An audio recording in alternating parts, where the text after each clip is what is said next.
Hello! So today I am going to talk to you about the books that I've read in April and May.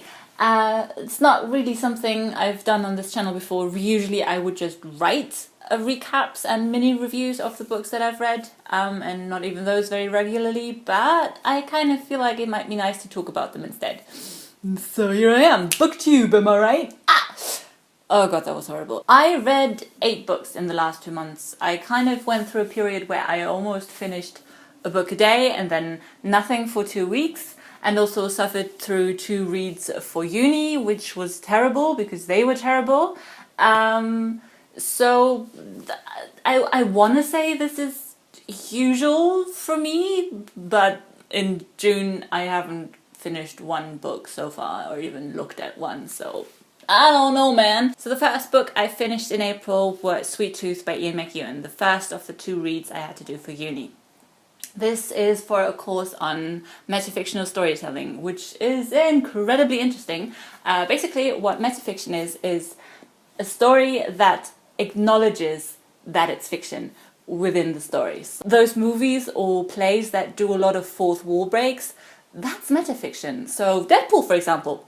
Metafictional storytelling. So I read this kind of being aware that that was something I needed to look out for, which didn't happen until very late in the book, and it's really difficult because I kind of enjoyed reading it. It wasn't too difficult, it wasn't too confusing, but I was just always waiting for something to happen, and then the thing happened and I was angry. Not because I was fooled and I didn't see the twist coming, which I didn't, but because, without any spoilers, but the twist just puts everything that happened beforehand in a really uncomfortable light, which did not make me very happy. So I think I don't know what the verdict on this book is, because I enjoyed reading it. It wasn't a pain to go through, but I don't like the content very much, so I don't know where I stand.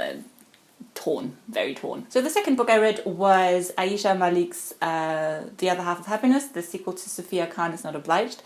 I absolutely loved Sophia Khan. Didn't enjoy the sequel quite as much.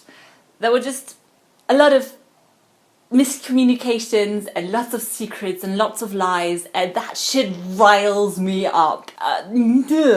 It was, the writing style was excellent, and in theory it's a great book, but the characters, just their actions just really annoyed me. But overall it was good. I sort of liked it, but also sort of not. Wow, this is, I can really review books really well. The next book is Vinegar Girl by Anne Tyler, which is an adaptation of Shakespeare's Taming of the Shrew, brought into the 21st century. So kind of like 10 Things I Hate About You, but not. I didn't like it. I'll say that flat out. It's probably an upgrade from the original Shakespeare story, which included taming the shrew through rape, but now they've turned it into taming her by an arranged marriage to get her father's apprentice or whatever to stay in the country.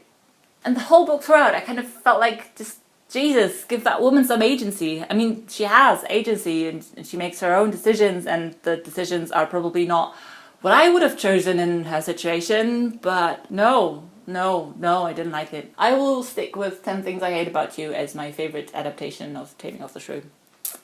There we go. Then we have The Life-Changing Magic of Not Giving a Fuck by Sarah Knight. How to stop spending time you don't have doing things you don't want to do with people you don't like. And that title already sold me. It's an obvious parody on The Life-Changing Magic of Tidying Up by Marie Kondo, which I also read and quite liked. And this just does what the title promises you. It introduces the idea of a fuck budget, to dole out the fucks that you do need to give, and to save yourself the fucks that you could just really not give a fuck about. The parody aspect was at times a bit grating and repetitive and obvious, but then again, so was Marie Kondo's book, so And there's probably quite a lot that I will take from this book, but not everything. So again, kind of the same as the original Marie Kondo. So helpful. I'm looking forward to reading the sequel, actually. Next up is What's a Girl Gotta Do by Holly Bourne. It's actually the third part of the Spinster Club series, and I hadn't actually read the first two, but I'd looked online to see whether it was okay and understandable if I start with the third one, and they're all kind of stories on their own, so perfectly fine. And I liked it. It was refreshing to read a YA book again for once. And what it's about is this girl Lottie, who starts a project against sexism in her school and in her area. It was heartwarming to read a book about teenage girls who are feminist as fuck and unapologetic about it. It was incredibly cis-sexist because it was equating gender to genitals. And every single time that came up, it was just really, don't do that. It's so easy not to equate womanhood to vaginas. Why would you keep that in? Just don't, please, Holly. But other than that, I really love the book. I could absolutely not relate to Lottie's personality at all because she's abrasive and loud and vocal to a fault, and also super smart and like applying to Cambridge and whatnot, and none of that is me. So it was really interesting to have a main character that's the vocalizer that's just not me. And I really always enjoy doing that because it's like glimpsing into what life is like for other people who do not have anxiety. Must be wonderful. Then next up was the second uni book, Atonement, also by Ian McEwan. This is not an Ian McEwan class, but there we go. This was also for the metafiction class. No. I did not get along with this book. I had seen the film with Keira Knightley and James McAvoy and Saoirse Ronan years back, so I knew what was happening, and the film's fairly close to the book, so there were no surprises, and I don't know if that made it worse, but it was bad. I suffered through this. If this hadn't been for uni, I would have tossed it aside and probably never looked back. So basically, for those of you who don't know what it's about Bryony, who misinterprets a situation between her sister and kind of a family friend, and then later claims that Robbie raped her cousin. I want to say it's a cousin, and so that has very bad consequences for Robbie and for the couple. And then she spends the rest of the book trying to atone for what she's done, and the way she goes about it is just, I don't think it's atonement, and it's so boring as well. It's just didn't like it. Interesting construction and depiction of childhood though. The metafictional element is at least worth discussing and dissecting and talking about. So that was fun at the seminar in class. But after Atonement, I went straight back to reading for fun again because I really needed to, and read A Quiet Kind of Thunder by Sarah Barnard? Sorry. I absolutely loved it. It's about Steffi, who has selective mutism, or rather she has anxiety, which sometimes can lead her to not being able to talk, especially around strangers. She's sometimes good around family and close friends, but in school or in strange, unfamiliar situations, she just can't get a word out. And she meets Reese, a new boy at school, who's deaf, and the head teacher or counselor or whatever kind of introduces them because she knows a little bit of sign language. And of course they fall in love, and it's so cute. Just two teenagers, first love. I melted a little bit. And it's just so beautiful the way they communicate with each other with BSL or not. Also how to make themselves feel included within the relationship, and also with like their friends, and how to deal with that. It's just so well done, and I loved the writing, and I love the story, and I love the characters, and I really want a sequel. Please, Sarah, please. I need more Steffi and Reese now. I also read Am I Normal Yet by Holly Bourne, which is actually the first part of the Spinster Club series. And it's funny to kind of see the characters that I already know from What's a Girl Gotta Do, but to kind of see them become friends. And this book is centered around Evie, who has OCD and struggles with it a lot. And she doesn't want anybody to know because she feels like she's broken, which of course she's not.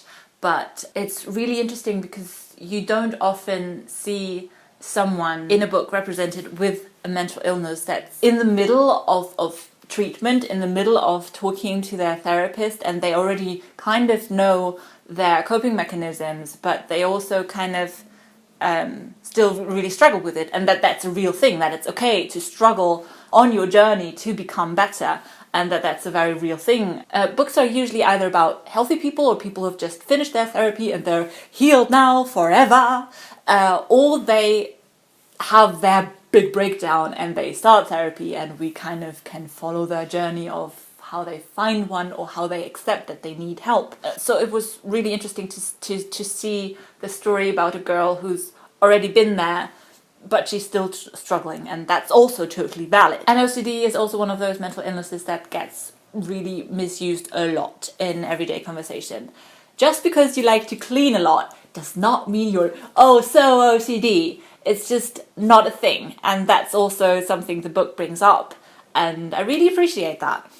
Good job, well done. I don't think I liked it quite as much as What's a Girl Gotta Do, but it's definitely really nice as well. And finally, towards the end of May, I managed to finish rereading Station 11. I've mentioned it before on this channel really briefly, but the fact that Sana, aka Books and Quills, has picked it for her end of the month book club series thing that she's kind of doing, I hope, soon. I reread it and I still loved it. It's still really good. I don't have much more to say about it. If you like post-apocalyptic stories, you should give it a go because it's cool. Yeah. I will also actually upload a review on it on this channel, as I promised 1.5 years ago. It's actually happening. So that's good. So that were my reads for April and May. I'm really in kind of a reading slump right now. I have to finish the third book for the class, and I haven't even started yet because sometimes I really hate starting books. So maybe I'll be back next month or in 2 months with like 3 books. Hopefully more. Anyway, if you have read any of the books that I've mentioned here, let me know. I'd love to hear your opinions on them, and I will see you when I see you. Bye.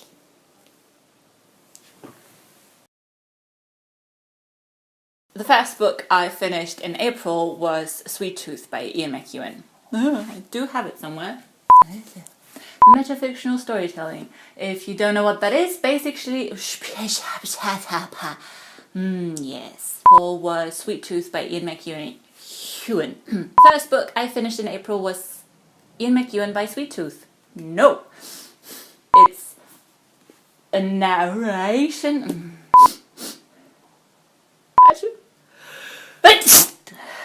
Next time, and it's about, oh shit, what's her name?